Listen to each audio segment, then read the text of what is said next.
David Douillet et sa « sortie cavalière », l'ancien judoka accusé de sexisme par Clarisse Agbenienou.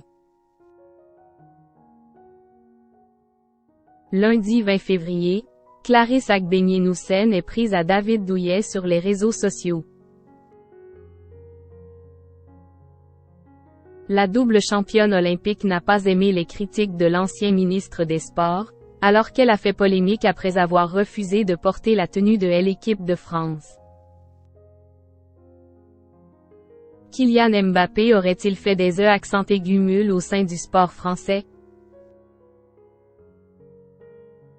L'année dernière, le prodige de l'équipe de France de football est entré en conflit avec le président de la Fédération française de football Noël Le Graët. Estimant que les joueurs n'avaient pas assez de poids dans les décisions relatives aux sponsors des Bleus. Quelques mois plus tard, le débat est passé du ballon rond au tatami.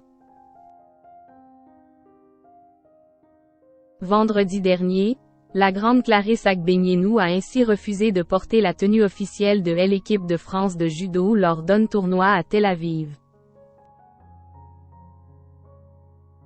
La double championne olympique n'a pas voulu s'afficher avec la marque Adidas, préférant porter une tenue de son sponsor personnel, la marque japonaise Mizuno, ancien sponsor des Bleus jusqu'au 1er janvier 2022.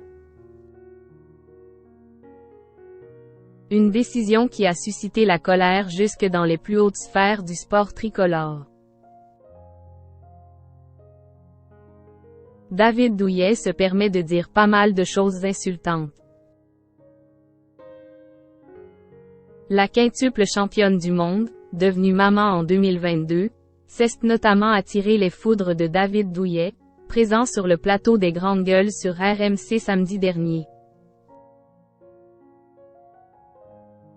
La fédération de judo, ce n'est pas la fédération de football ou de rugby en matière de flux financiers. Tu ne peux pas avoir profité du système pendant toute ta progression et dire une fois que t'es au firmament.